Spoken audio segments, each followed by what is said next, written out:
O Céu e o Inferno, Justiça Divina segundo o Espiritismo, por Allan Kardec, professor Hipólito Leão de Nizar-Rivaio, um livro da editora FEB, que nós estamos fazendo esse estudo. A gente vai lendo, vai comentando, mostrando para vocês as várias faces que temos dentro da doutrina espírita. Em cada um desses livros a gente procura fazer o estudo, lendo e comentando, para que você, que está começando agora na doutrina e tem certa dificuldade, encontre nessa oportunidade de fazer o estudo conosco, aprimorando-se, aperfeiçoando-se. O exame comparado das doutrinas sobre a passagem da vida corporal à vida espiritual, sobre as penalidades e recompensas futuras, sobre os anjos e demônios, sobre as penas, etc., seguido de numerosos exemplos acerca da situação real da alma durante e depois da morte, por Allan Kardec. Por mim mesmo juro, disse o Senhor Deus, que não quero a morte do ímpio, senão que ele se converta, que deixe o meu caminho e que viva. Ezequiel 33:11. Aqui está mostrando, através da própria Bíblia, que Deus não quer que nenhum de nós venhamos a morrer, que nós tenhamos condições de seguir o caminho redentor, de seguir o caminho para Deus. Como vocês podem ver, está bastante quente aqui, a gente está suando um pouco, mas vamos dar continuidade ao nosso estudo e gerar mais energia dentro do conceito de energia que nós acreditamos que todos nós geramos energia, todos nós vamos produzir energia. E essas energias serão aproveitadas sendo boas pelos bons espíritos, sendo más pelos maus espíritos. Então, que o nosso esforço de gravar aqui nesse momento que está bastante quente, seja recompensado gerando boas energias para os bons espíritos poderem nos tratar e tratar vocês que estão aí no seu lar, nos assistindo, estudando conosco. Paz e luz, que Jesus esteja sempre nos iluminando e impulsionando a nossa caminhada. Os livros das obras básicas, que sempre são bons, que a gente entenda, a gente relembre para você, que está começando agora, o Evangelho segundo o Espiritismo, o Livro dos Espíritos, o Céu e o Inferno, o que é o Espiritismo, o Livro dos Médiuns e a Gênesis. Logicamente, o que é o Espiritismo não faz parte do Pentateuco, o Pentateuco são 5 e ali está dando 6. Mas o que é o Espiritismo é um livro importante que a gente estude para que a gente compreenda melhor a extensão da nossa necessidade de se evangelizar.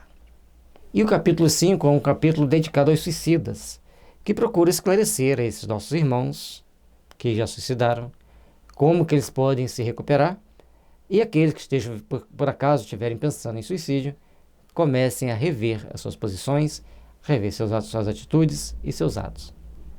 O suicida da Samaritana.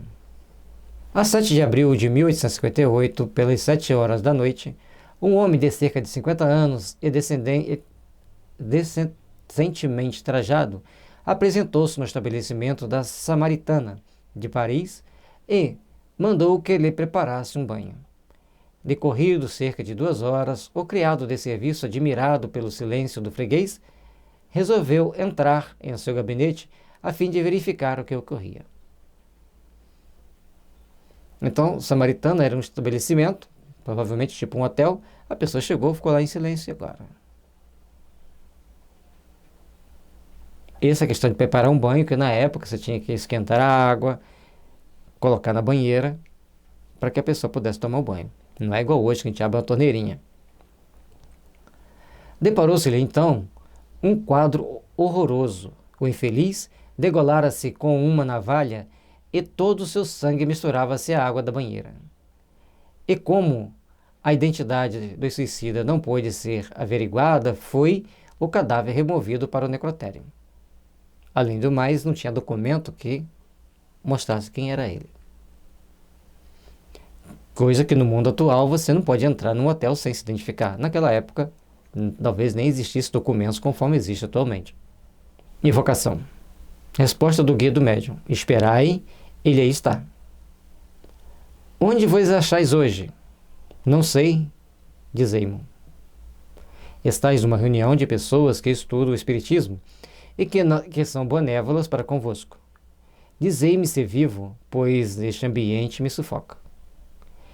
Então ele estava totalmente inconsciente, não sabia nem onde ele estava. É comum os espíritos ficarem nessa situação. E quem suicida, as coisas são bem mais complicadas ali, porque tinha os espíritos superiores evocando-o para uma condição de aprendizado de todos nós.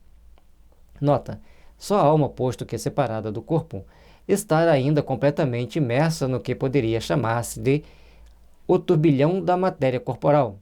Vivazes lhe são as ideias terrenas, a ponto de se acreditar encarnado. Então, como a maioria dos espíritos, ele morreu, mas acha que está encarnado, acha que não pode respirar, acha que não vai suportar aquela situação. Quem vos impeliu a vir aqui? Sinto-me aliviado. Qual o motivo que vos arrastou ao suicídio? Morto eu? Não. Que habito o meu corpo. Não sabeis como sofro. Sufoco-me. Oxalá que mão compassiva me aniquilasse de vez. Então ele não entendeu ainda que ele morreu. Ele acha que está vivo, entende que está sofrendo e pede uma mão compassiva para fazê-lo aliviar-se de vez daquele sofrimento, daquele pesadelo terrível. Por que não deixastes indícios que pudessem tornar-vos reconhecível? Estou abandonado. Fugi ao sofrimento para entregar-me à tortura. Se sentiu abandonado, ele queria então fugir de um sofrimento, mas caiu numa tortura porque ele se degolou e se sente sufocado o tempo todo porque ele não se vê morto. Ele não se acredita morto, ele não se sente morto. Tende ainda os mesmos motivos para ficar incógnito? Sim, não revolvais com ferro candente a ferida que sangra.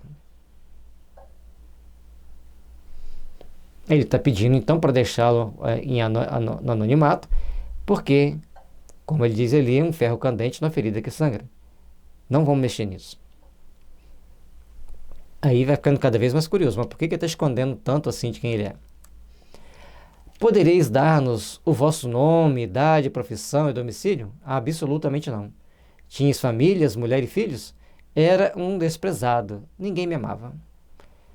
Então ele está se colocando como alguém que estava desprezado, mas ele não responde. Profissão, o nome, idade, mulher e filho, não fala nada sobre ele. Simplesmente que era um desprezado. O que aumenta mais o sofrimento dele. Porque se ele confessasse o crime que ele cometeu, desse o nome, ficaria mais fácil para ser ajudado. Mas vamos lá. E que fizeste para ser assim repudiado? Quantos o são como eu? Um homem pode viver abandonado no seio da família quando ninguém o preza. Então não é questão de você fazer o errado, ele está dizendo. Ele vivia ali na família e ninguém o prezava, ninguém gostava dele. Isso é uma característica da homeopatia que a gente chama do tuberculinismo. As pessoas então se sentem desprezadas pela família, acham que não são bem queridos, que não são bem entendidos e acabam fazendo algumas besteirinhas. No momento de vos suicidades, não experimentastes qualquer hesitação? Ansiava pela morte e esperava repousar. E não repousou. Porque a morte pelo suicídio não vai levar ninguém ao repouso. Vai levar à sufocação, ao sofrimento, à sensação daquele momento final da morte, às vezes por muito tempo. Logicamente que as reações não são iguais para todos, mas a tendência é que as pessoas fiquem sentindo a dor da morte, a dor daquele sofrimento por muito tempo. Como é que a ideia do futuro não vos fez renunciar a um tal projeto?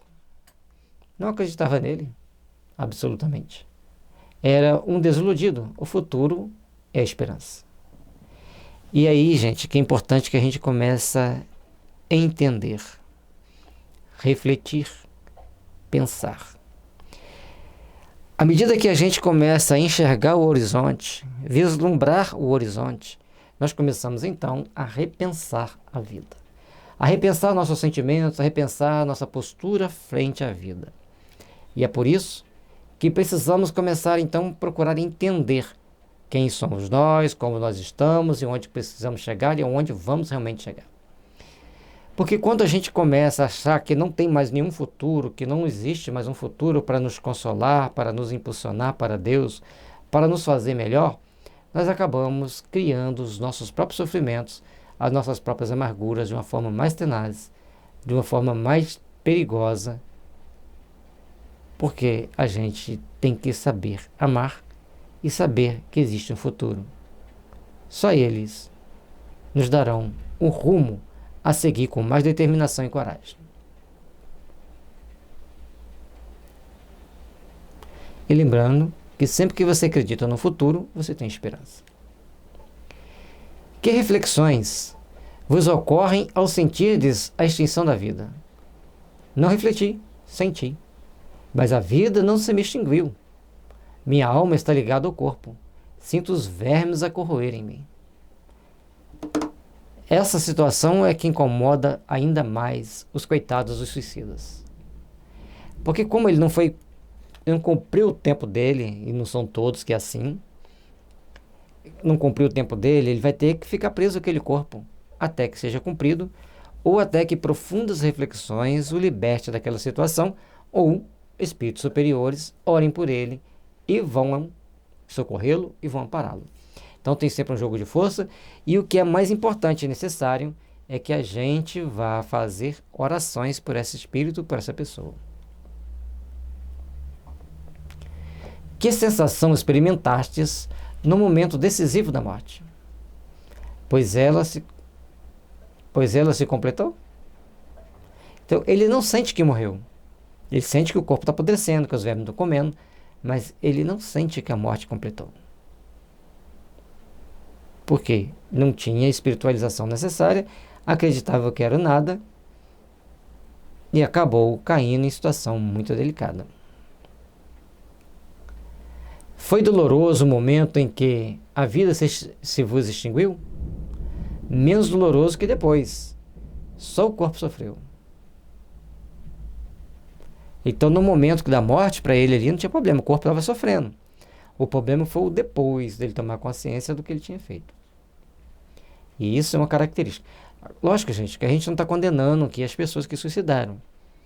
Importante isso. Nós estamos fazendo um estudo desse senhor que suicidou, e aí a gente está procurando entender aquilo que ele sente e mostrando ipsos fatos o que acontece, mais ou menos, com todos aqueles que suicidam. Ao Espírito São Luís, que quer dizer o Espírito afirmando que o momento da morte foi menos doloroso que depois? Então, provavelmente através de outro médium presente no ambiente, Kardec pergunta o que ele queria dizer com o momento da morte e mais doloroso depois. Logicamente que Kardec e sua equipe queriam entender todo o processo.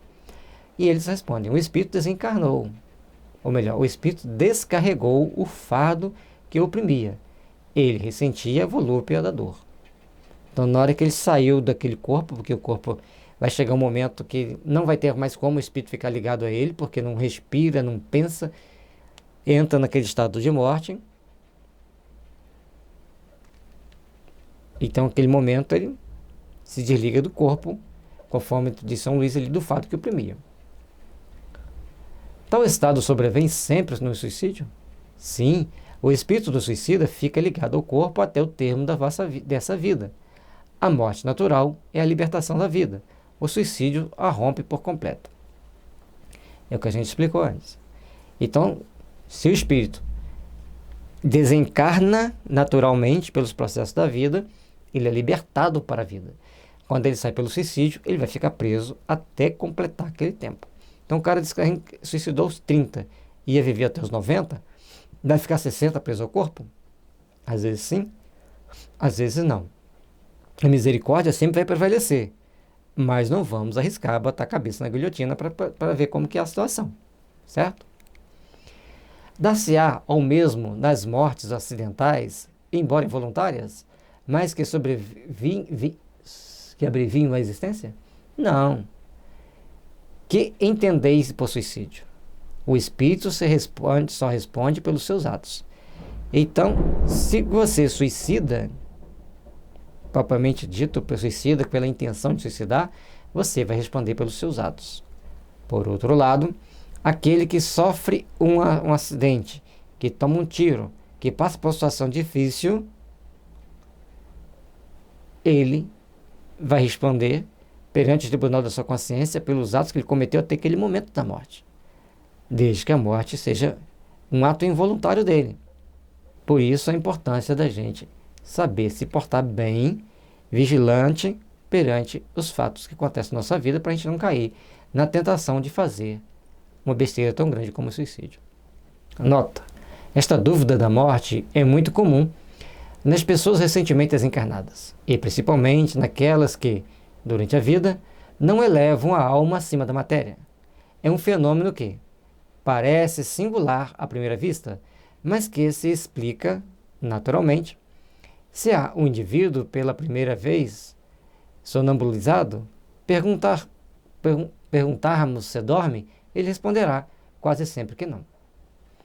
Então, ele está colocando ali para a gente uma nota falando que a maioria dos espíritos que eles vão se comunicar, que tem morte recente, que não procuraram elevar-se acima das coisas materiais. Ele está mostrando para nós que os espíritos recém-desencarnados não sabem que estão mortos, vão achar que estão vivos, vão pensar que estão vivos, vão responder como se estivessem vivos, com o corpo físico, embora não consigam mais mover o corpo físico e às vezes até o sintam apodrecendo. E isso que ele está referindo é quando você pergunta para uma pessoa sonambulizada, se ele está dormindo, ele responde que não. Essa resposta é lógica. O interlocutor é quem faz mal a pergunta. Servindo-se de um termo impróprio, na linguagem comum, a ideia que do sono prende-se à suspensão de todas as faculdades sensitivas. Ora, o sonâmbulo, que pensa, que vê e sente, que tem consciência de sua liberdade, não se crer adormecido, e de fato não dorme, na acepção vulgar do vocábulo. Então, para a gente falar que ele está dormindo, a gente teria que fazer, ele deveria estar lá inativo, quietinho, deitado na cama. À medida que ele está mexendo e responde as perguntas, ele não dorme. Ele está numa condição sonambúlica. Naquela fase que a pessoa, embora esteja acordada, ele depende do grau de mediunidade perceptiva da pessoa e de desdobramento. Então, dependendo da situação, a pessoa vai estar achando ou que ela está dormindo, quando ela já entende o processo, e quando ela não entende o processo, ela vai sempre falar que não está dormindo. Eis a razão por que responde não, até que se familiariza com esta maneira de aprender o fato. O mesmo acontece com o homem que acaba de desencarnar. Para ele, a morte era o aniquilamento do ser. E, tal como o sonâmbulo, ele vê, sente e fala. E assim, não se considera morto. E isto afirmando até que adquira a intuição do seu novo estado. Então, a pessoa que morre, principalmente de morte muito abrupta, no caso do suicida, ou seja, a pessoa não está preparada para morrer. Não teve ainda aquele despertar do espírito, não procurou se preparar, não procurou elevar-se acima de si mesmo, elevar o seu espírito para compreender aquilo que transcende, aquilo que está superior ao mundo material. Por isso, ele vai então, a partir desse momento, ele vai começar a fazer as devidas reflexões até que ele entenda o processo do desencarne, entenda que morreu, e aí ele vai seguir em frente seu caminho evolutivo, procurando se aperfeiçoar, procurando se melhorar, até que esteja realmente cônscio daquela atual necessidade, daquela atual realidade. Essa ilusão é sempre mais ou menos dolorosa, uma vez que nunca é completa e dá ao espírito uma tal ou qual ansiedade. No exemplo supra, ela constitui verdadeiro suplício, pela sensação dos vermes que corroem o corpo, sem falarmos da sua duração, que deverá equivaler ao tempo de vida abreviada. Esse estado é comum nos suicidas, posto que nem sempre se apresente em idênticas condições. Então, ele poderá ficar, se ele morreu aos 40, ele suicidou aos 40 e tinha que viver até os 80, ele vai ficar 40 anos preso ao corpo. Mas ele fala ali, nem sempre que são idênticas as condições dos suicidas. Porque Kardec, ele conversou com muitos espíritos, então ele respondeu, colocou para nós vários e vários depoimentos e trouxe para a gente no livro aqueles que eram mais interessantes, aqueles que eram mais curiosos, ou aqueles que nos davam uma ampla lição para não cometermos tal fato, variando de duração e intensidade conforme as circunstâncias atenuantes ou agravantes da falta. A sensação dos vermes e da decomposição do corpo não é privativa dos suicidas. Sobrevém igualmente aos que viveram mais da matéria que do espírito. Em tese, não há falta isenta de penalidade, mas também não há regra absoluta e uniforme nos meios de punição. É importante que a gente entenda isso, é importante que a gente entenda que cada um vai passar por aquilo que precisa, por aquela situação necessária ao seu processo de ajustamento. Cada um com o seu cada um com o seu momento e cada um na sua necessidade evolutiva, no seu modo de empreender a vida, no seu modo de caminhar para a luz. Que as bênçãos do amor estejam sempre envolvendo nossos corações e que tenhamos sempre compaixão daqueles que partiram, seja por qual os vias forem. Mas os suicidas merecem de nós uma atenção especial, uma oração especial. E principalmente saibamos valorizar a vida, saibamos que a vida é uma eterna continuidade. O suicídio é uma porta perigosa para quem quer adentrar por esse caminho. E se você pensa muito em suicídio, existe um remédio na homeopatia que chama auro metálico. Então procure um homeopata, diz a ele que você está precisando de tomar auro metálico, que se ele for um bom homeopata, ele vai entender que você está pensando muito em suicídio. E aí existem momentos e formas de se tratar, cada um saberá aplicar dentro da necessidade de cada um. Muitas bênçãos, muita luz, que Jesus esteja sempre nos impulsionando para a vida, para a compreensão e o amor, porque somente assim conseguiremos alcançar as instâncias superiores que nos conduzem à paz de consciência. Trabalhando, servindo e amando, sempre. Desistir da vida jamais. Procuremos, pois, construir um mundo íntimo melhor. Procuremos, pois, construir um ponto de partida para nós entendermos a necessidade de evoluirmos e comprometermos-nos com as forças do bem e não deixarmos-nos cair perante o mal que muitas das vezes nos bate à porta. Paz e luz, que as bênçãos de Jesus estejam sempre nos envolvendo, nos fortalecendo e nos impulsionando para as grandes realizações do amor e da paz. O pai e o conscrito. No começo da Guerra da Itália, em 1859, um negociante de Paris, pai de família, gozando de estima geral por parte de seus vizinhos, tinha um filho que fora sorteado para o serviço militar.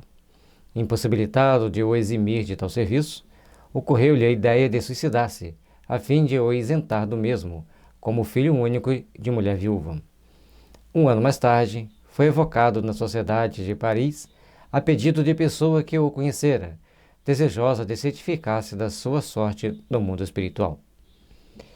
O desespero das pessoas quando se fala em serviço militar é extremamente complexo, porque muitas das vezes a gente vê a pessoa tomando determinadas atitudes, tomando determinada postura, achando bonito que o fulano foi para o serviço militar, que o Beltrano foi para o serviço militar, mas menos alguém da sua família.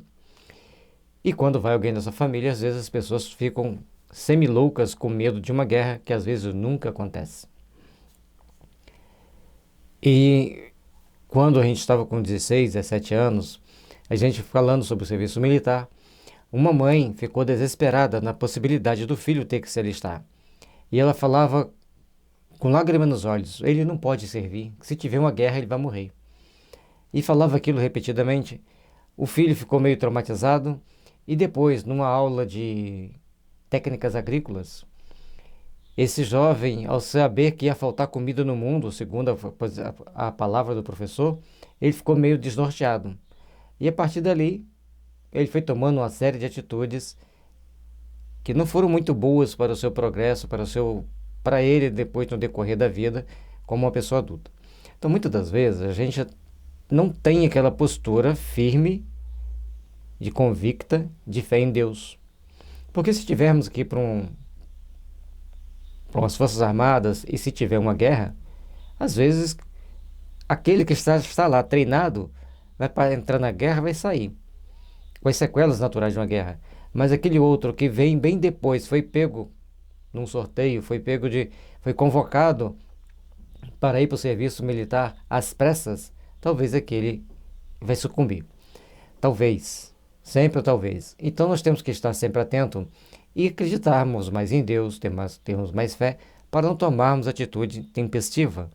diante de certas situações, de certas ocorrências. As Forças Armadas de todos os países sempre vão existir, por muitos séculos ainda vão existir, cada um criando o seu mecanismo, trabalhando normalmente pela paz. A São Luís, poderia dizer-nos se é possível evocar o espírito a que vimos de nos referir? Sim, e ele ganhará com isso, porque ficará mais aliviado. Então, primeiro eles perguntam a São Luís se pode evocar aquele espírito, e São Luís nos alerta aquela equipe que ele ficaria mais aliviado. Então, sempre que você evoca um espírito, um grupo de espíritos de determinada situação, eles ficarão mais aliviados, eles ficarão em menos tempo em sofrimento, conforme a gente vai ver no decorrer do estudo. E já vimos até agora. Evocação. Resposta: obrigado. Sofro muito, mas é justo. Contudo, ele me perdoará. Nota: o espírito escreve com grande dificuldade. Os caracteres são irregulares e mal formados. Depois da palavra mas, ele para, e procurando em vão escrever, apenas consegue fazer alguns traços indecifráveis e pontos. É evidente que foi a palavra Deus que ele não conseguiu escrever. O interessante é que os espíritos já culpados, mas que sabem que existe Deus, ele não consegue falar Deus. Ele tem uma grande dificuldade. Os hipócritas falam Deus como a gente fala: preciso de água porque estou com sede.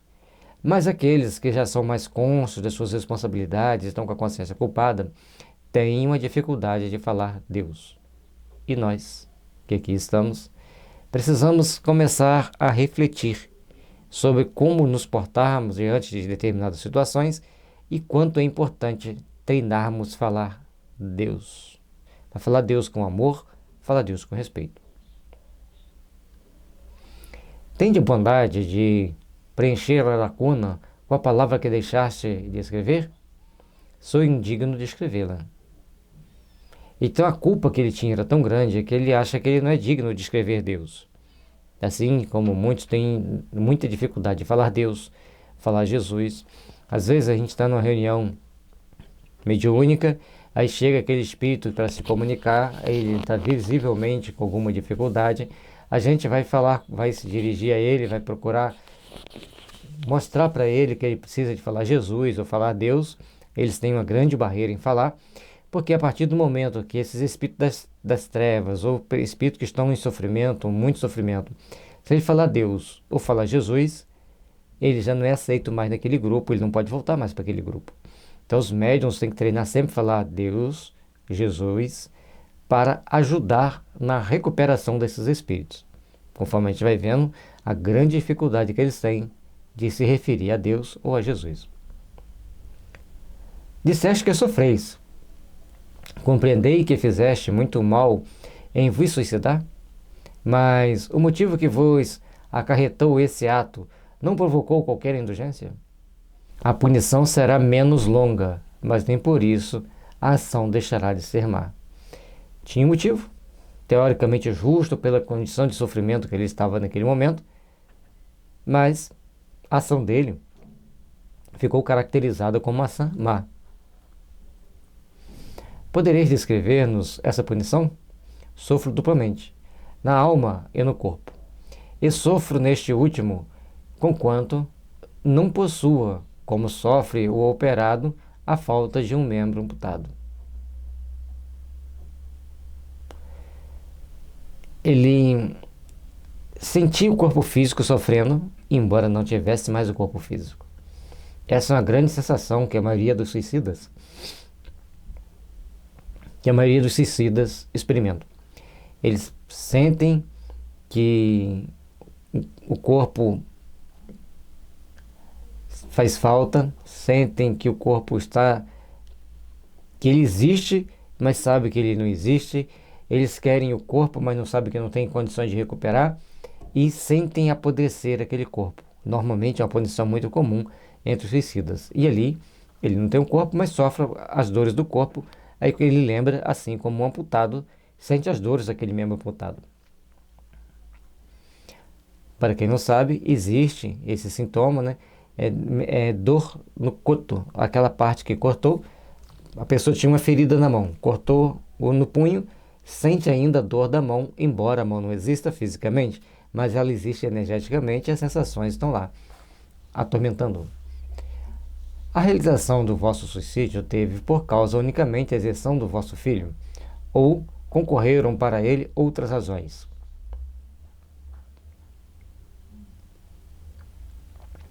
Fui completamente inspirado pelo amor paterno, porém mal inspirado. Em atenção a isso, a minha pena será abreviada. Então, eu tinha aquela inspiração do amor paterno, mas foi abreviado porque ele tinha uma intenção de tirar o filho daquela condição de risco, de perigo, de sofrimento. Podeis precisar a duração dos vossos padecimentos? Não lhes entrevejo o termo, mas tenho certeza de que ele existe, o que é um alívio para mim. Então ele sabe que aquele sofrimento vai terminar, não sabe quando, mas só de saber que um dia terá fim, ele já se sente mais aliviado. Há pouco não vos foi possível escrever a palavra Deus, e, no entanto, temos visto os espíritos muito sofredores fazê-lo. Será isso uma consequência da vossa punição? Poderei fazê-lo com grandes esforços de arrependimento. Então, para que ele escreva a palavra Deus, ele tem que ter um esforço muito grande, um arrependimento muito grande e principalmente verdadeiro. Pois então, fazei esses esforços para descrevê-lo, porque estamos certos de que sereis aliviado. O Espírito acabou por traçar esta frase com caracteres grossos, irregulares e trêmulos. Deus é muito bom. Então, a dificuldade dele perante aquele sofrimento dele se sentir um réprobo porque suicidou-se, ele teve muita dificuldade em escrever a palavra Deus e escreve com letras bem regulares, bem sofridas, vamos dizer assim. Estamos satisfeitos pela boa vontade com que correspondeste à nossa vocação e vamos pedir a Deus para que estenda sobre vós a sua misericórdia. Sim, obrigado. A São Luís. Podeis ministrar-nos a vossa apreciação sobre esse suicídio? E o Kardec sempre recorria a São Luís, ou algum outro espírito ali, mentor do médium, ou alguém de outra cidade, ao fazer esse trabalho parecido com o do Kardec, também recorria ao mentor do médium, a um espírito superior que ele estivesse em contato mais vezes, para buscar essa orientação de esclarecimento, para a gente não ficar naquele achismo. Então, me pergunta a São Luís, o que São Luís vai nos dizer? Este espírito sofre justamente pois lhe faltou a confiança em Deus, falta que é sempre punível. E aí é que nós temos que estar sempre com muito cuidado, nós temos que ter muita confiança em Deus.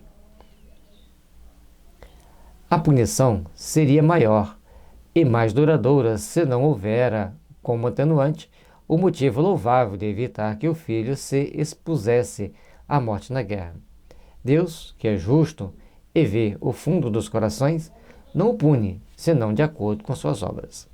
É importante nós entendermos que qualquer que seja a punição, vai ser de acordo com aquilo que nós fizermos, com o conjunto de fatores, principalmente com a intenção daquilo que nós fizermos.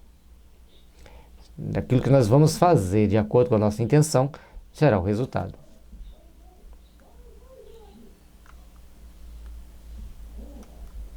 Observações. À primeira vista, como ato de abnegação, este suicídio poder-se-ia considerar desculpável. Efetivamente assim é, mas não de modo absoluto.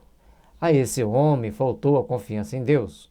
Como disse o Espírito São Luís, a sua ação talvez impediu a realização dos destinos do filho. Ao demais, ele não tinha certeza de que ele sucumbiria na guerra e a carreira militar talvez lhe fornecesse ocasião de adiantar-se. A questão de confiar em Deus. Conforme eu expliquei no início do estudo, se o rapaz tivesse que ir para a guerra, ele queria dizer que ele ia morrer, e de repente ele chegasse lá, começasse a se destacar na liderança, de comandar, com a visão do que precisa de ser feito, não seria importante para ele. Então, de passar por essa experiência de liderança e de defesa da pátria, talvez ele precisasse se passar dessa experiência de dedicar um pedaço da sua vida, um trecho da sua vida na defesa da pátria, ou até mesmo da sua vida pela defesa da pátria. E ele tirou ele desse processo de aperfeiçoamento, essa oportunidade de adiantar-se mais, tomando uma conscientização mais ampla. A intenção era boa, e isso lhe atenuou o mal provocado e merece a indulgência. Mas o mal é sempre o mal, e se não fora, poder-se-ia, escudado no raciocínio, desculpar todos os crimes e até matar o pretexto de prestar serviço.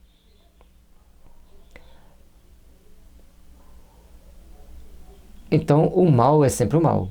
Não importa como você faz, com a intenção que você faz, você fez o mal. E aí você tem que reparar aquele erro de alguma forma, mas lembrando que Deus é bom, Deus é justo, Deus é misericordioso, Deus é cheio de compaixão e amor por todos nós, e sempre que for possível vai nos dar a oportunidade de fazermos o melhor, de procurarmos estarmos melhores. A mãe que mata o filho, crente de o enviar ao céu, seria menos culpada de tê-lo feito com boa intenção?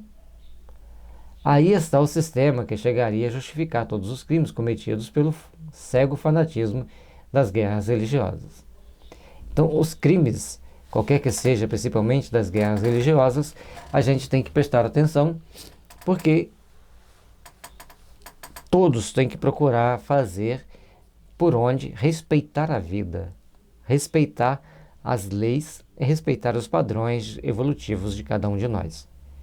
E dentro desse respeito, a lei tem que coibir os crimes e as violências, sejam eles quais forem. Em regra, o homem não tem o direito de dispor da vida. Por isso que esta lhe foi dada visando deveres a cumprir na terra. Razão bastante para que não a abrevie voluntariamente, sob pretexto algum. Mas ao homem, visto que tem a seu livre-arbítrio, ninguém impede a infração dessa lei. Sujeita-se, porém, às suas consequências. Temos que respeitar a vida, incondicionalmente. Nossa e daqueles que convivem conosco, sejam nossos parentes, sejam nossos amigos e até dos nossos inimigos. Respeitar a vida. É um processo que nós temos que fazer sempre. Mas nós temos o livre-arbítrio. E ninguém impede a infração dessa lei. Se nós temos o livre-arbítrio, nós podemos cometer a infração das leis divinas, seja ela qual for, principalmente de respeito à vida. Sujeita-se, porém, às suas consequências. Você pode fazer, mas tem consequências. E você quer arcar com as consequências dos seus atos? Se você não quer, faça o melhor possível. Porque se cometer erros, contrariar a lei, você vai ter que arcar com as consequências desse ato arbitrário contrário à lei. É importante que entendamos isso. O suicídio, mais severamente punido, é o resultante do desespero que visa a redenção das misérias terrenas, misérias que são, ao mesmo tempo, expiação e provações. Furtar-se a elas é recusar ante a tarefa aceita e, às vezes, ante a missão que se devera cumprir. O suicídio não consiste somente no ato voluntário que produz a morte instantânea. Então tem várias outras formas de suicídio e ele é uma porta que a gente abre para fugir dos nossos compromissos reencarnatórios, fugir das nossas expiações e provações necessárias ao processo evolutivo. Por isso, o rigor da pena contra o suicídio e contra qualquer ato que prejudique a nossa vida e daqueles que estão ao nosso redor. O suicídio mais severamente punido é o resultante do desespero que visa a redenção das misérias humanas, misérias que são, ao mesmo tempo, expiações e provações. Furtar-se a elas é recuar ante a tarefa aceita e, às vezes, ante a missão que deve se cumprir. O suicídio não consiste somente do ato voluntário que produz a morte instantânea. Então, primeiro, nós temos que entender que existe um conjunto de ações que nós temos que tomar aqui na vida, um conjunto de situações que devem ser feitas, que devem ser cumpridas. À medida que a gente tenta fugir delas pelas portas do suicídio, nós nos deparamos com algumas reações psíquicas que nos levam a passar por certas punições no mundo espiritual. Por isso, nós precisamos, então, começar a compreender as nossas responsabilidades de agir, as nossas responsabilidades de tomarmos as nossas posições frente à vida, frente àquilo que a vida espera de nós. Portanto, vamos trabalhar intimamente para termos essa coragem, para termos essa força. Não furtemos a tarefa aceita no plano espiritual. Enfrentamos-la. O suicídio não consiste somente no ato voluntário que produz a morte instantânea, mas em tudo quanto se faça conscientemente para apressar a extinção das forças vitais. Não se pode taxar de suicida aquele que dedicadamente se expõe à morte para salvar o seu semelhante. Primeiro, porque no caso não há intenção de se privar da vida. E, segundo, porque não há perigo do qual a providência nos não possa subtrair, quando a hora não seja chegada. Aí são duas situações distintas. Uma é quando você toma uma atitude intencional para morrer. A outra, quando você vai procurar fazer o bem, você vai procurar ajudar, você vai procurar fazer alguma coisa pelo seu semelhante, então ali você está livre da intenção de morrer. Então você quer ajudar e aí você acaba morrendo naquela tentativa de ajudar. Mas a sua intenção não era morrer, era ajudar a que eles salvassem.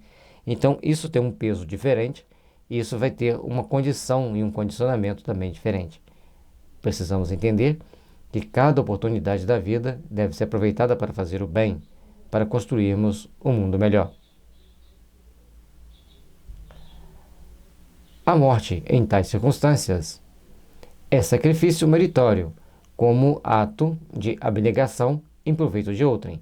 O Evangelho segundo o Espiritismo, capítulo 5, itens 5, 6, 18 e 19. Então, no capítulo 5 do Evangelho segundo o Espiritismo, vai estar lá nos mostrando como que é importante a gente saber dedicar a vida para ajudar o outro. Para o espírito que toma uma atitude altruísta de buscar ajudar o outro, é de extrema importância. Então, nós temos que saber nos portar diante das situações adversas para que a gente possa, então, nos ajudar mutuamente e ajudar os outros a se melhorarem. François Simon Louvet, do Havre. A seguinte comunicação foi dada espontaneamente em uma reunião espírita no Havre, em 12 de fevereiro de 1863. Tereis piedade de um pobre miserável que passa de há muito por cruéis torturas? Ó, o vácuo, o espaço. Despenho-me, caio, morro, acuda-me. Deus, eu tive uma existência tão miserável. Pobre diabo, sofri fome muitas vezes na velhice, e foi por isso que me habituei a beber e ter vergonha e desgosto de tudo. O espírito relata uma série de situações, e ele tinha acostumado a beber, ter desgosto e vergonha de tudo aquilo que ele passara, principalmente a fome, a miséria, algum conjunto de sofrimentos que ele chegou na velhice e ele deparou com aquela situação. Quis morrer e atirei-me. Oh, meu Deus, que momento! E para que tal desejo, quanto o termo estava tão próximo? Orai para que eu não veja incessantemente esse vácuo debaixo de mim. Vou despedaçar-me de encontro a essas pedras. Eu vou-lo suplico.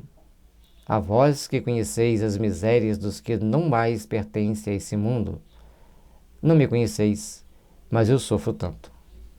Então, uma pessoa está mostrando aqui, no momento do suicídio, que ele pula de uma determinada altura para eliminar aquela vida, eliminar aquele momento de sofrimento, mas ele estava faltando tão pouco tempo para ele terminar as provas dele, a expiação dele, e ele sair vitorioso.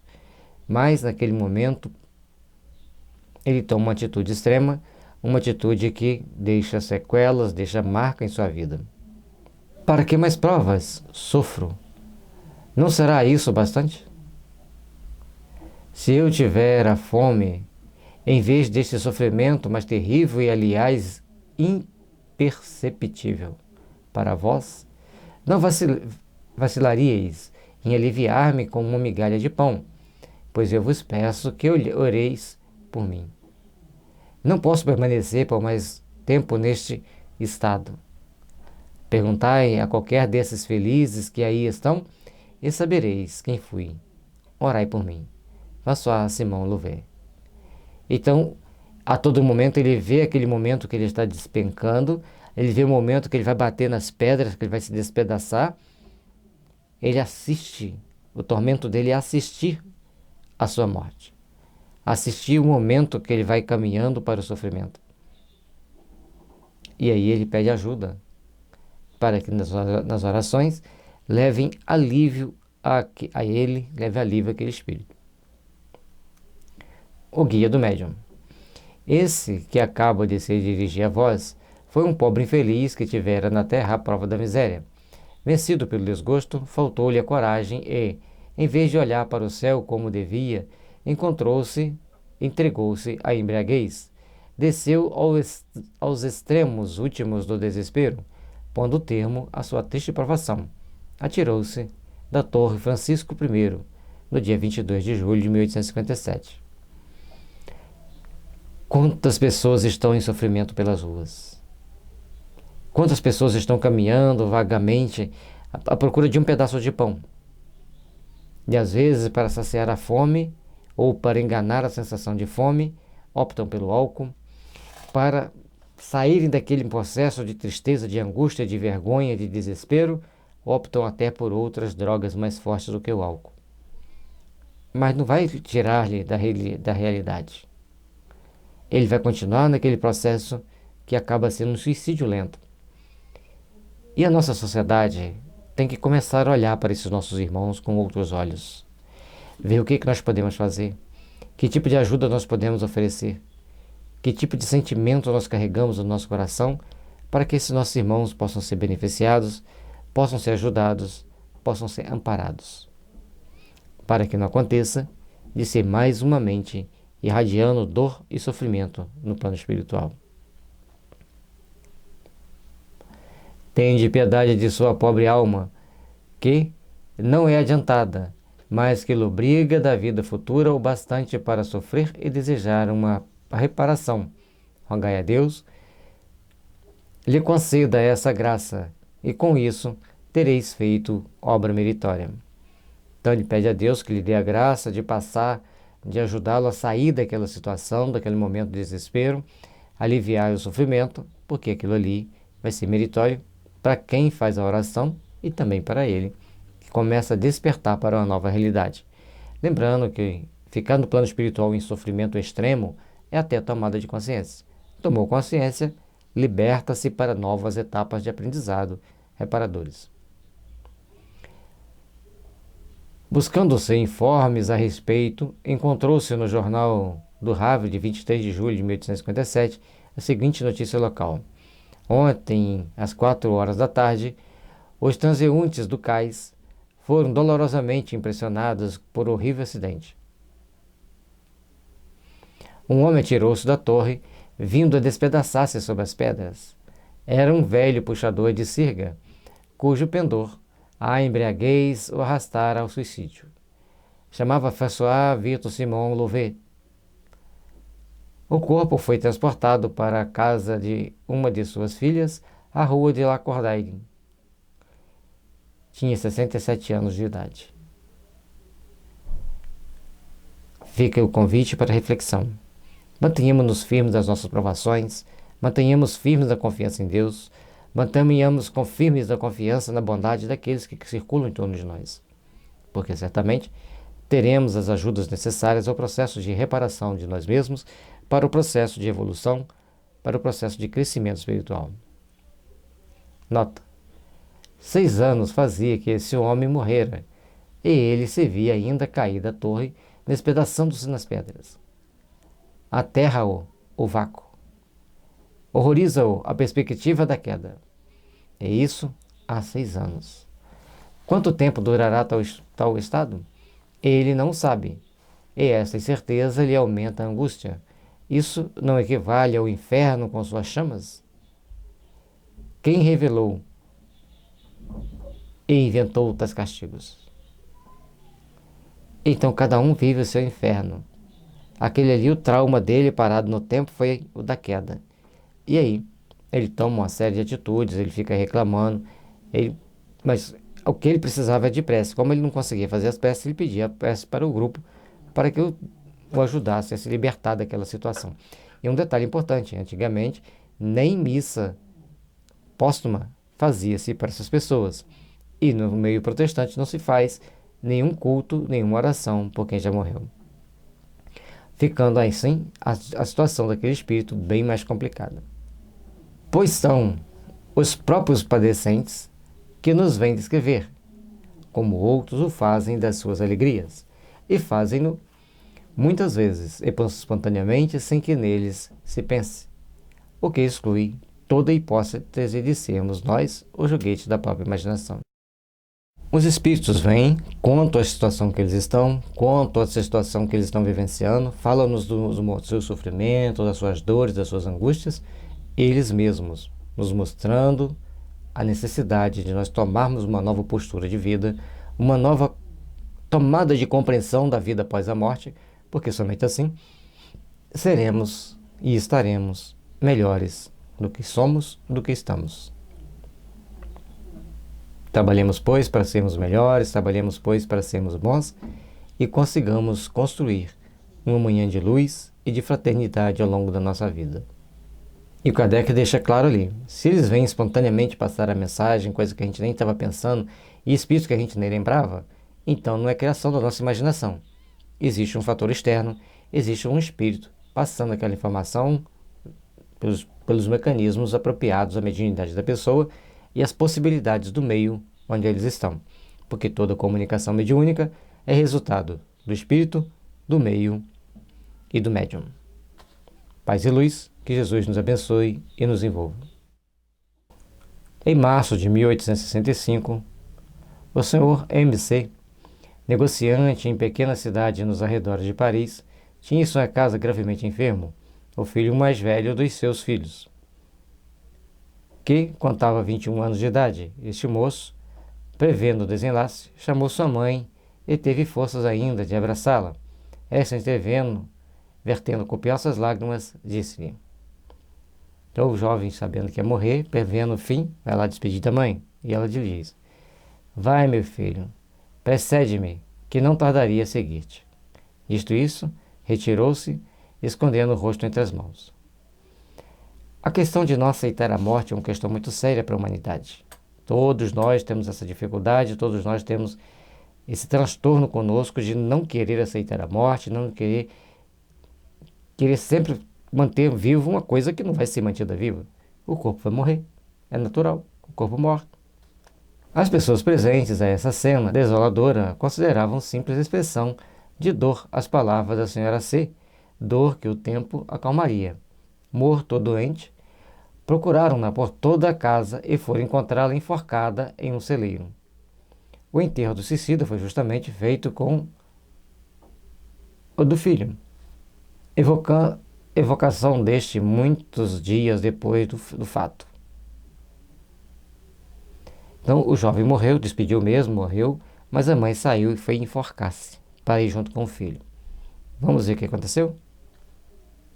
Pergunta: sabeis do suicídio de vossa mãe em consequência do desespero que lhe causou a vossa perda? Sim, e sem o pensar causado por essa fatal resolução da parte dela, julgar-me-ia completamente feliz. Pobre, excelente mãe. Não pôde suportar a prova dessa separação momentânea e tomou para se unir ao filho o caminho que dele mais deveria afastá-la. Não adianta achar que vai suicidar porque vai encontrar com o filho que morreu. Não adianta achar que vai suicidar que vai encontrar com o pai e com a mãe que morreu. Acaba se afastando e colocando-se a grande distância. E por quanto tempo?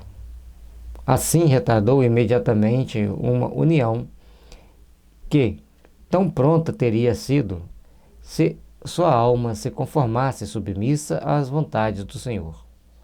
Se fosse resignada, humilde, arrependida diante da provação que se lhe impunha, da expiação que deveria purificá-la, orai, orai por ela. E, sobretudo, não a imiteis vós outras mães que vos comoveis com a narrativa da sua morte. E aí o jovem pede para que as outras mães não façam o mesmo, não procurem sintonizar com aquela mãe que suicidou para tentar encontrar com o filho. Porque se ela tivesse suportado, pouco tempo depois ela morreria e estariam juntos. Mas pelo suicídio as coisas ficam muito complicadas. Não acrediteis que ela amasse mais que as outras mães a esse filho que era o seu orgulho. Não, é que lhe faltaram a coragem e a resignação. Mães, que me ouvis, quando a agonia empanar o olhar dos vossos filhos, lembrai-vos de que, como Cristo, eles sobem ao cimo do Calvário, donde deverão alçar-se à glória eterna. Benjamin C. O sofrimento, como todos nós experimentamos diante da morte, ele é passageiro, vai durar alguns dias, algumas semanas, alguns meses, varia com o estado de entendimento de cada um. A partir do momento que cada um consegue entender e conceber uma realidade maior e mais transcendente, passam então a tomar atitudes mais conscientes, mais responsáveis e mais equilibradas. Faz-se necessário então começarmos a trilhar por caminhos mais prósperos, caminhos mais condizentes com a nossa condição espiritual, caminhos esses que todos nós passaremos ao longo da nossa vida e começaremos a rever as nossas ações, os nossos atos, para sermos melhores, para sermos espíritos mais condignos da justiça divina. E somente assim encontraremos paz e harmonia em nosso coração. Lembremos-nos de que, quando o sofrimento bate à porta, significa processo de reajuste íntimo que nos levará a crescer. Isso não é apologia ao sofrimento, é uma reflexão sobre o que é o sofrimento. O sofrimento bate-nos à porta para que a gente comece a rever valores, fazer aquele balanço sobre como agimos, como temos agido e o que precisamos fazer para o nosso despertar no amanhã, cheio de luz, de amor e de paz. Trabalhemos, pois, por nos melhorar, por nos aperfeiçoar, para que sejamos dignos de sermos bons seguidores do Cristo. Evocação da mãe. Quero ver meu filho. Tendes o poder de dar-mo? Cruéis. Tiraram-mo para levá-lo à luz, e a mim deixaram em trevas. Quero, porque me pertence. Nada vale então o amor materno? Pois que? Tê-lo carregado no ventre por 9 meses, tê-lo amamentado, nutrido a carne de sua carne, sangue do seu sangue, guiado os seus primeiros passos? Quanto egoísmo! Quantas palavras vazias! Quanta falta de entendimento! Esqueceu, pobre mãe, que ali tinha um filho que era uma dádiva de Deus para ficar contigo apenas por 21 anos? O Altíssimo sabe a necessidade de cada um de nós pelos caminhos do processo evolutivo. Portanto, estejamos vigilantes, estejamos atentos para construirmos a nossa fortaleza íntima, para construirmos os nossos pontos de elevação e de crescimento para a luz do amor e da paz. Façamos-nos melhores, para que o melhor sempre nos impulsione, para que o melhor sempre esteja do nosso lado, para que o melhor esteja sempre nos encaminhando para o Pai. Ensinado a balbuciar o sagrado nome de Deus e o doce nome de mãe, ter feito dele um homem cheio de atividade, de inteligência, de probidade e amor filial, para perdê-lo quanto realizava as esperanças concebidas de seu respeito? Quanto brilhante futuro se lhe atolhava? Não, Deus não é justo. Compreendamos. A justiça de Deus transcende a justiça dos homens. A justiça de Deus transcende aquilo que nós queremos para nós.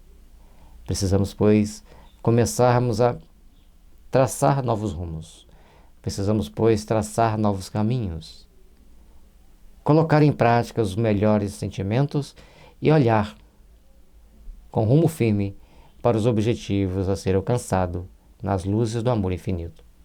Sejamos bons, sejamos úteis ao trabalho do bem. Procuremos, pois, construir as forças do amor. Procuremos, pois, construir as forças da paz, da harmonia e da fraternidade legítima para nossas almas. Somente assim seremos bons, seremos úteis, seremos justos perante os olhos de Deus. E por isso precisamos respeitar os desígnios de Deus. Dói? Certamente. E todos nós passamos pelas nossas dores mais acerbas. Todos nós passamos pelos momentos mais difíceis. Todos nós carecemos da misericórdia divina. E por isso precisamos dar passos firmes na direção convicta para alcançarmos o melhor que possamos alcançar nas realizações da paz, da harmonia e da fraternidade em nossas almas. Porque somente fazendo o melhor possível por nós mesmos, pelos nossos semelhantes e aceitando os desígnios de Deus, é que vamos alcançar a nossa redenção. Logicamente que tem muita coisa que nós podemos mudar, mas outras não, como é o caso da morte. Portanto, vamos trabalhar intimamente para fazermos o bem, para fazermos o melhor possível, mas principalmente, dentro desse conjunto de forças, aprendamos a respeitar a Deus. Não, é o Deus das mães. Não lhes compreende as dores e o desespero? E quanto me dava a morte para me não separar de meu filho, eis que novamente me roubaram. Meu filho, onde estás?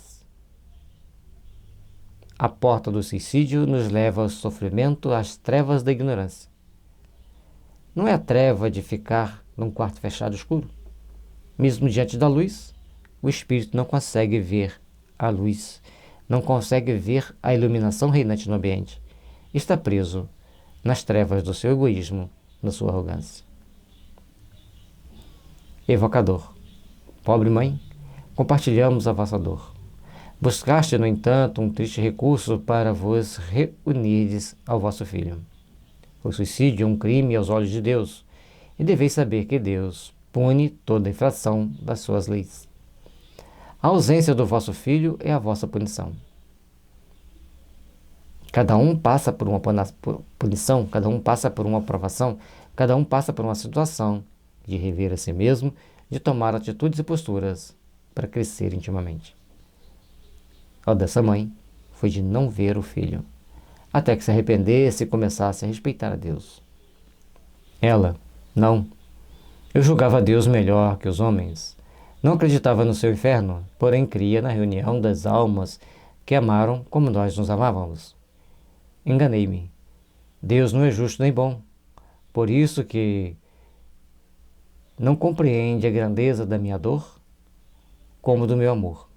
Oh, quem me dará meu filho? Tê-lo-ei perdido para sempre? Piedade, piedade, meu Deus. A confusão dessa mãe é tão grande que ao invés dela chegar e pedir a Deus para pedir permissão, pedir perdão, ela fala que Deus não é justo, depois ela pede piedade a Deus. Bem típico das personalidades Laquese, aquelas que é uma personalidade na homeopatia que briga com Deus. Por isso a importância da gente se tratar, da gente se cuidar, da gente se educar, para não ficarmos nesse dilema conforme dessa mãe. Evocador, vamos, acalmai o vosso desespero. Considerai que, se há um meio de rever vosso filho, não é blasfemando de Deus, como ora o fazeis. Com isso, em vez de atrairdes a sua misericórdia, fazeis jus à maior severidade.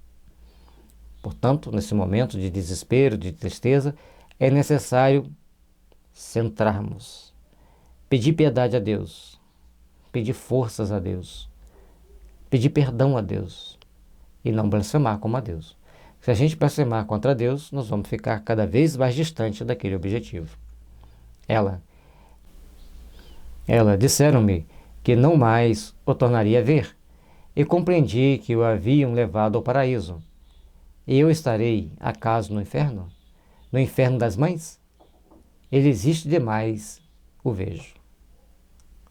Ou seja, ela começa então a achar que o filho tinha ido para o paraíso e ela estava presa no inferno das mães. Evocador. Vosso filho não está perdido para sempre. Certo tornareis a vê-lo, mas é preciso merecê-lo pela submissão à vontade de Deus, ao passo que a revolta poderá retardar indefinidamente esse momento. Ouvi-me. Deus é infinitamente bom, mas é também infinitamente justo. Assim ninguém é punido sem causa. E se sobre a terra ele vos infligiu grandes dores, é porque as mereceste. Porque a pessoa tinha necessidade de passar por aquela dor.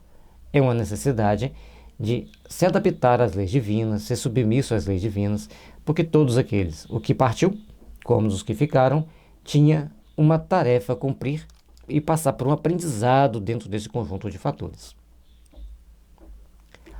A morte de vosso filho era uma prova à vossa resignação. Infelizmente a ela sucumbiste quando em vida, e eis que, após a morte de nós novo, sucumbis. Como pretendeis que Deus recompense os filhos rebeldes? A sentença não é, porém, inexorável, e o arrependimento do culpado é sempre acolhido. Se tivesseis aceito a aprovação com humildade, se houvesse esperado com paciência o momento da vossa desencarnação, ao entrardes no mundo espiritual, em que vos achais, teríeis imediatamente avistado vosso filho, o qual vos receberia de braços abertos. Depois da ausência, vê-lo-ias radiante, mas o que fizeste ainda agora fazeis? Coloca entre vós e ele uma barreira. A barreira da descrença, a barreira da rebeldia, a barreira do desrespeito a Deus. Lembrando que o espírito está sujeito às sentenças transcendentes da vida, que foge à nossa compreensão plena quando estamos encarnados. Ao estarmos no mundo dos espíritos, começamos a entrever determinadas nuances que vão fazer com que nós temos que prestar muita atenção nas nossas atitudes, nas nossas ações, no nosso modo de agir e de ser, para começarmos a construir o nosso futuro, a nossa redenção e a nossa melhoria íntima. Não o julgueis perdido nas profundezas do espaço, antes mais perto do que supondes. É que véu impenetrável o subtrai da vossa vista. Quando nós estamos numa situação de desespero, de agonia, de antagonismo com as leis divinas, nós deixamos de ver muitas oportunidades boas. No mundo dos espíritos aí fica mais complexo, porque o espírito vive de vibrações, irradia vibrações, e aí esses espessos véus ficam mais compactos, ficam mais difíceis, exatamente porque nós criamos todo o sofrimento. O suicídio não vale a pena e a rebeldia muito menos ainda. Ele vos vê e ama sempre, deplorando a triste condição em que caíste pela falta de confiança em Deus, e aguardando ansioso o momento feliz de vos apresentar. De vós somente depende abreviar ou retardar esse momento.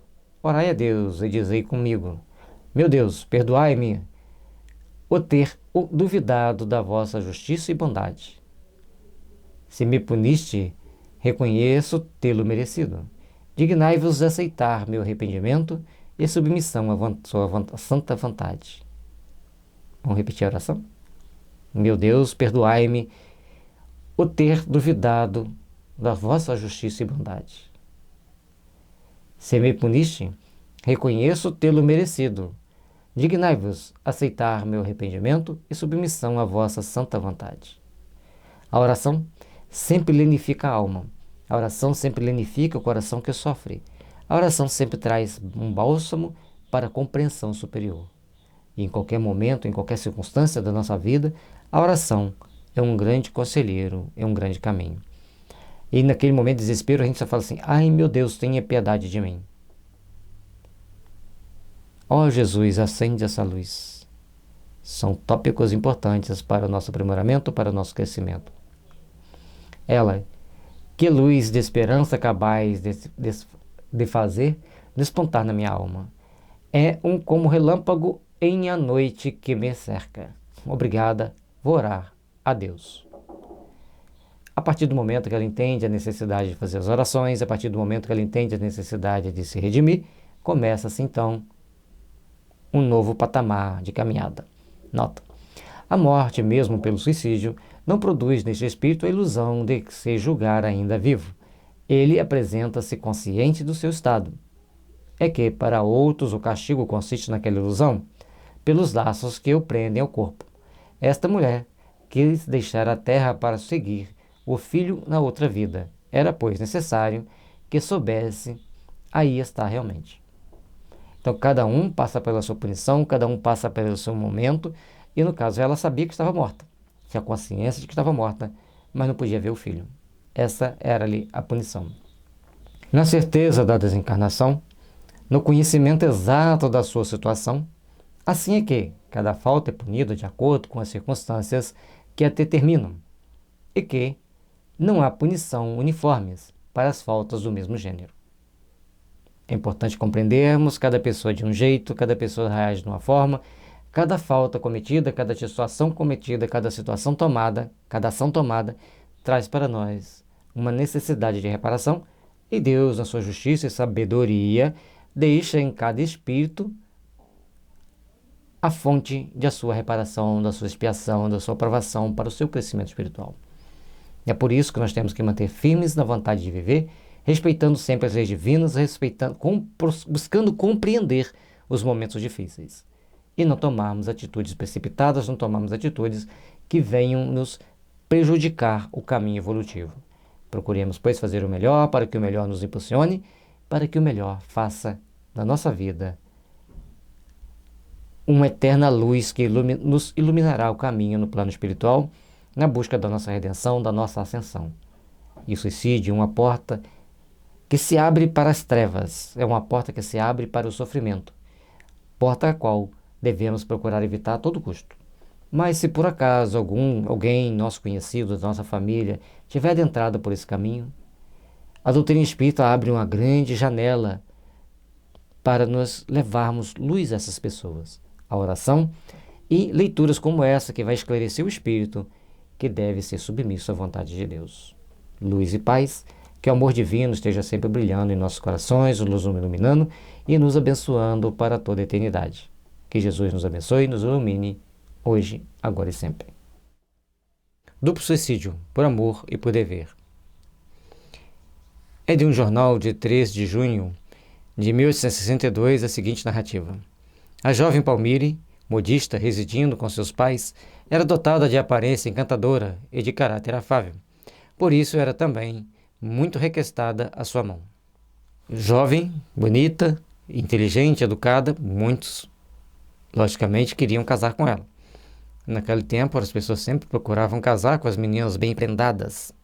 O Sr. B, que lhe retribuía essa preferência com as mais vivas das paixões, não obstante essa afeição, por deferência aos pais, Palmire consentiu em desposar o Sr. D, cuja posição social se afigurava mais vantajosa àqueles do que a do seu rival. Os senhores B e D eram amigos íntimos, e posto não houvesse entre eles quaisquer relações de interesse, jamais deixaram de se avistar. Então, eram amigos, gostaram da mesma jovem. D ganha a disputa porque os pais preferiram, porque era uma pessoa mais rica, e B, mais apaixonado, mas também não deixaram de ser amigos. O amor recíproco de B e Palmire, que passou a ser a senhora D, de modo algum se atenuara, e como se esforçassem ambos por contê-lo, aumentava-se ele de intensidade a razão direta daquele esforço. Visando extingui-lo, B tomou o partido de se casar e desposou de fato uma jovem possuidora de eminentes predicados, fazendo o possível por amá-la. É uma coisa meio estranha, as pessoas ficam gostando de alguém, aí casa com outro, para tentar esquecer esse alguém e continuam com a mente presa naquele sentimento. E logicamente que isso aqui não vai terminar bem, vai acabar com algum tipo de tragédia, que a gente vai ver aqui como que fica. Mas já dá para perceber, porque há um casamento por interesse financeiro, há um casamento por interesse de esquecimento, e nos dois casamentos tem as pessoas que se amam.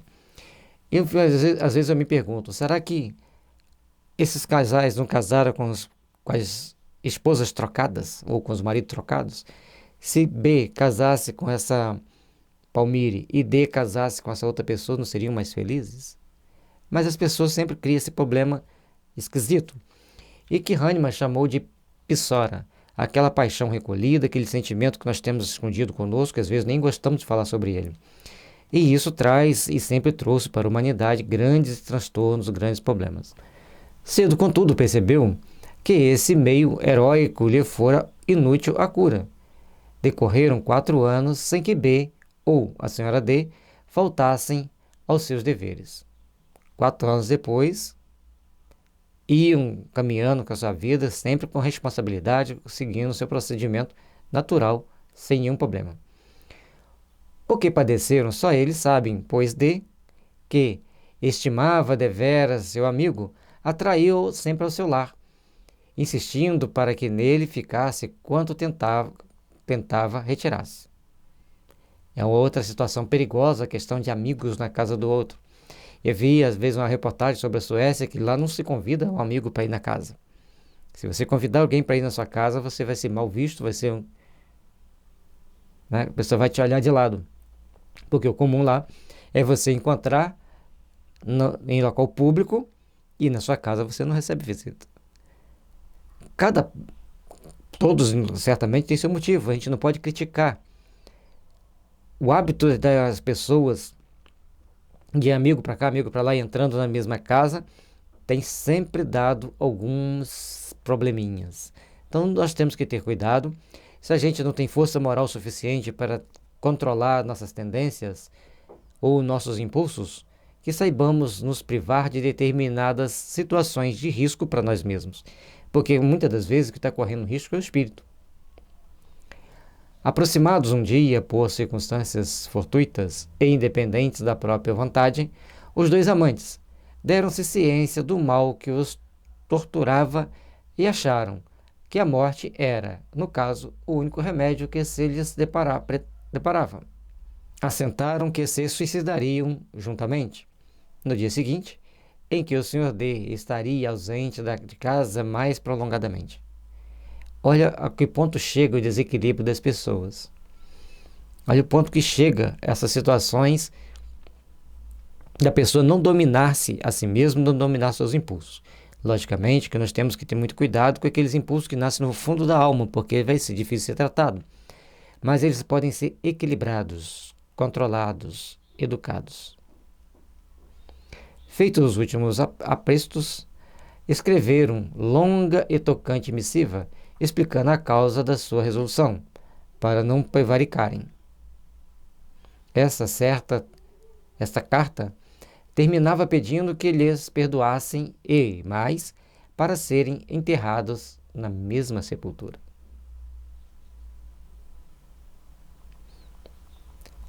Certos sentimentos que nós carregamos conosco, certas situações, beira a irracionalidade. Primeiro, os pais fazerem a cabeça de um filho para casar para esse filho ou filha, casar com quem tenha mais dinheiro, mais condição social, e não com quem eles realmente preferem estar, que seja bem, que eles vão se sentir bem e seja uma pessoa de bem. Então essa é a primeira situação. Às vezes a pessoa prefere estar com A e a família quer que esteja com B, mas A não é uma pessoa de bem, não é de bens não, de bem.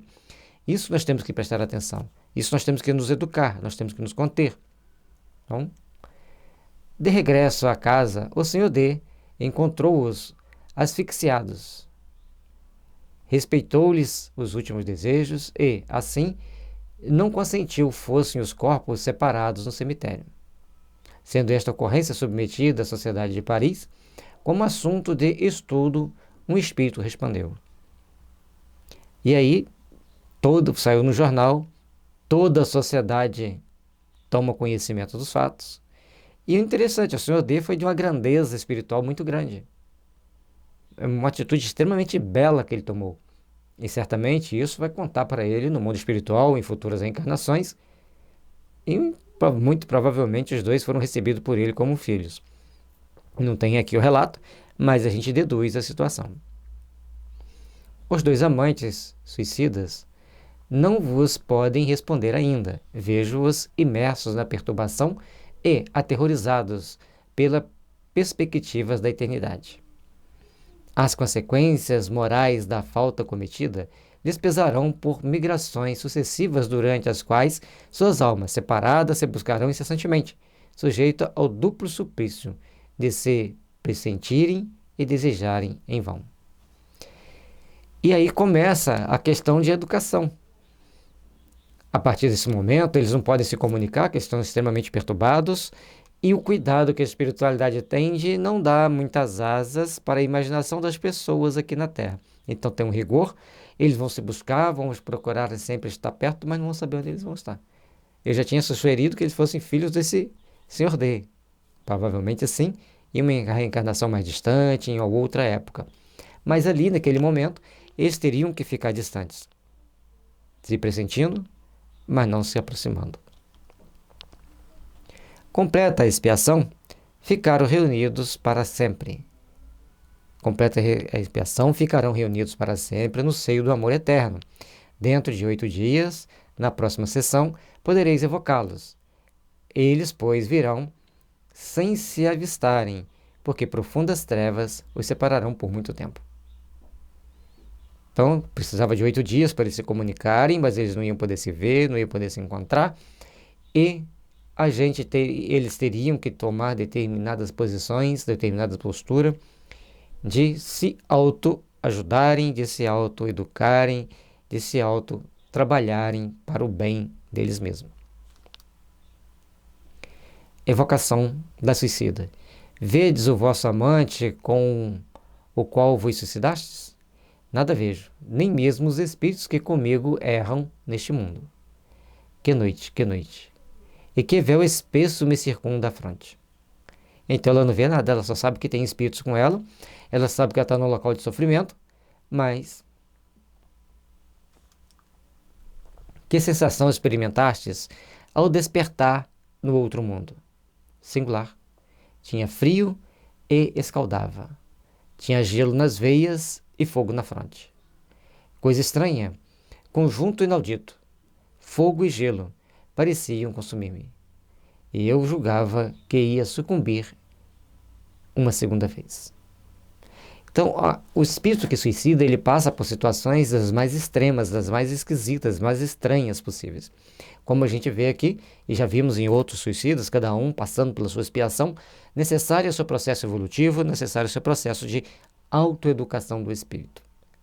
E aí nós temos que seguir por caminhos mais comedidos. Entender que o suicídio o motivo do suicídio vai te perseguir, vai te acompanhar por muito tempo, vai ser motivo de tentações em próximas reencarnações, então nós temos que começar a fazermos certas reflexões para seguirmos da melhor forma possível, por caminhos mais equilibrados, por caminhos mais compatíveis e coerentes. Experimentais qualquer dor física?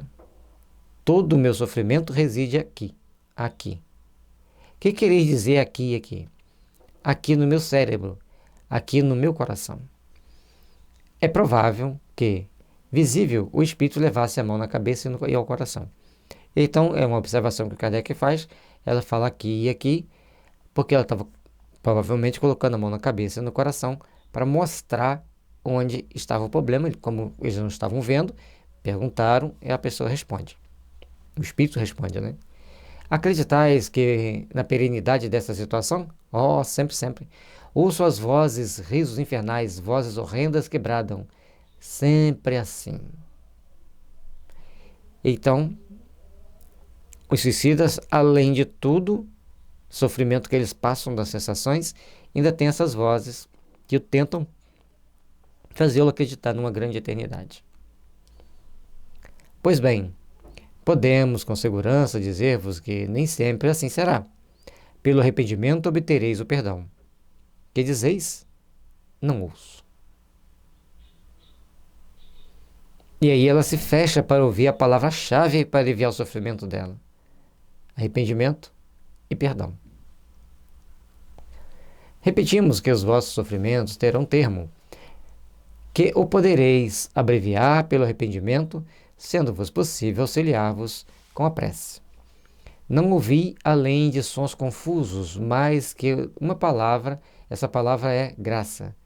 Seria efetivamente graça o que pronunciaste? Ou seja, o Espírito ouve também de acordo com a circunstância daquele pensamento. E nem consegue ouvir tudo porque ela está confusa. Tem um bloqueio. É como se fosse um computador. Você programa o computador para abrir com a senha. E se você colocar uma senha diferente, ele não vai abrir. E às vezes a gente vai lá na segurança e coloca que determinadas palavras, determinadas figuras não devem vir no computador. Então, se você for buscar aquela palavra ou aquela figura, aquilo não vai vir no computador. Da mesma forma, a mente do espírito, ele age como uma programação parecida. Ele se fecha para aquilo que vai ajudá-lo ao amor, ao perdão, ao seu processo de regeneração. Falaste em graça, mas sem dúvida o fizeste à alma, porque por aqui passou junto de mim pobre criança que chora e espera.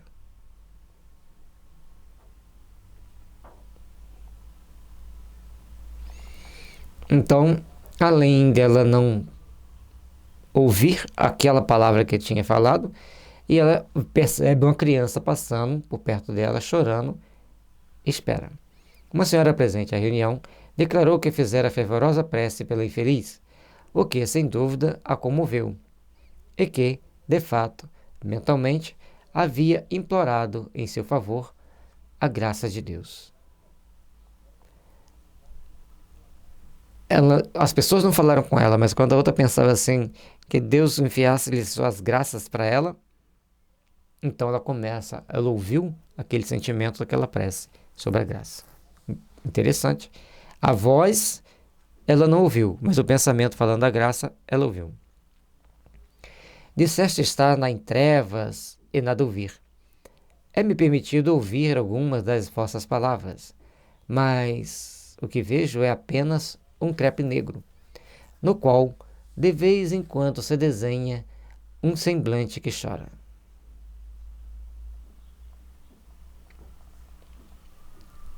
Ficar num processo de escuridão já é complicado.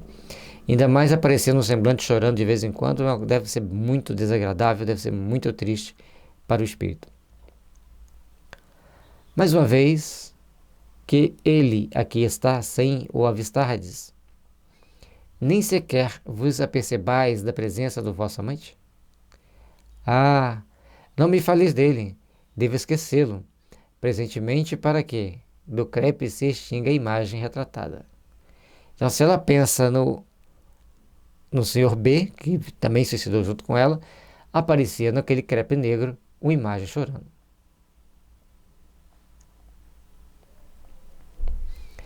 Que imagem é essa? A de um homem que sofre e cuja existência moral sobre a terra aniquilei por muito tempo.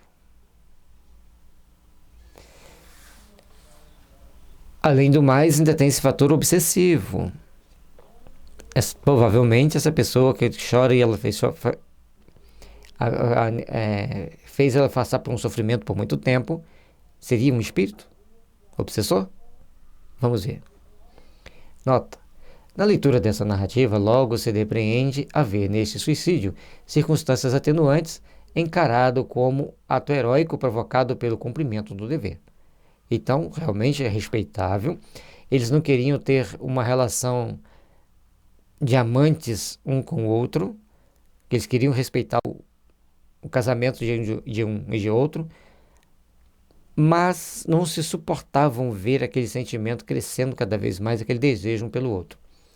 Mas reconhece-se também que, contrariamente ao julgado, longa e terrível deve ser a pena dos culpados por se terem voluntariamente refugiado na morte para evitar a luta.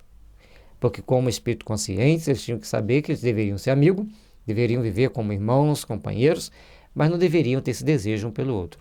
E isso é uma coisa muito delicada, porque muitas das vezes a gente vê uma pessoa que tem certos traços que nos atraem, uma personalidade que nos atrai, a gente começa a querer aquela pessoa fisicamente. e não aquela pessoa sentimentalmente como um amigo, como uma pessoa da nossa relação. Isso é um sentimento que paira no coração de grande número de pessoas da humanidade, não vou dizer maioria, também não posso dizer minoria, mas um grande número. Vê, cobiça e quer possuir, nem que seja por alguns momentos de prazer ali, não se importando com as consequências daquele ato ao longo da vida. Portanto, quando eles se resolvem suicidarem para não ter que marchar suas almas pela traição, logicamente é que eles têm um mérito muito grande por uma parte da força eles terem conseguido, mas a intenção de não faltar aos deveres era evidentemente honrosa e lhes será contada mais tarde, mas o verdadeiro mérito consistiria na resistência, tendo eles procedido como o desertor que se esquiva no momento do perigo. Então tem a parte positiva de saberem valorizar a lealdade ao cônjuge, pelo menos fisicamente, mas a parte que eles deveriam resistir, eles falharam. A parte em que eles deveriam tomar atitude firme, compatível, coerente, eles falharam. A pena consistirá, como se vê, em se procurarem debalde por muito tempo, quer no mundo espiritual, quer noutras encarnações terrestres. Pena que, ora, é agravada pela perspectiva de sua eterna duração. Essa perspectiva, aliada ao castigo, faz que lhes seja defeso ouvirem palavras de esperança que, porventura, lhes dirijam. Então, dentro da punição, qualquer palavra de esperança, qualquer palavra de amor, de coragem, eles não conseguem ouvir, não conseguem pressentir. Sofrimento por não poderem até mesmo fazer uma reflexão por uma coisa mais ampla. E a gente começa a entender as pessoas aqui na Terra, né, com tanta dificuldade que eles têm, com tantos padrões que nós carregamos conosco, e acaba que ficamos meio perdidos por não sabermos lidar com os nossos limites, com as nossas imperfeições, com as nossas questões internas, principalmente com o sentimento e as emoções. Aos que acharem essa pena longa e terrível, tanto mais quanto não deverá cessar, senão depois de várias encarnações, diremos, tal duração não é absoluta, mas dependente da maneira pela qual suportarem as futuras provações. Além de que, eles podem ser auxiliados pela prece, e serão assim como todos os árbitros do seu destino. Muitos de nós, aí aqui o Kardec faz uma colocação e a espiritualidade também faz a questão da responsabilidade que a gente tem com as nossas atitudes frente à vida para que a gente tenha condições de nos fazer valer da nossa vontade firme e determinante das nossas conquistas morais. Então nós temos que saber valorizar nossas conquistas morais, saber conquistar nossos padrões de entendimento superior e caminharmos sempre buscando a integridade, buscando sempre estar bem, buscando sempre estarmos com os melhores sentimentos, com os melhores ideais de amor, com os melhores ideais de paz. Não será isso ainda, assim, preferível à eterna condenação sem esperança a que ficam irrevogavelmente submetidos segundo a doutrina da Igreja, que os considera votados ao inferno e para sempre? A ponto de lhes recusar, com certeza, por inúteis as últimas preces? Ou seja, mesmo sabendo que é uma pena longa, que é uma pena que vai durar por muito tempo, que eles vão passar depois por outras provas e expiações difíceis, complexas e dolorosas, é melhor do que achar que não precisa disso, e principalmente achar que as preces por quem já morreu é inútil e não precisa disso. Então nós temos que aprender a fazer nossas orações por quem já morreu, e temos que aprender também a cultivar em nós os bons sentimentos para a gente ter uma boa força moral diante das adversidades que a vida nos coloque. Que fica aí essa reflexão, que fica aí para a gente esse momento de procurar entender a importância de respeitarmos a vida, de valorizarmos a vida e buscarmos ter as conquistas materiais e morais tão necessárias ao nosso crescimento espiritual. Que Jesus nos abençoe, nos ilumine e nos dê toda a paz, mas também toda a força para vencermos a nós mesmos.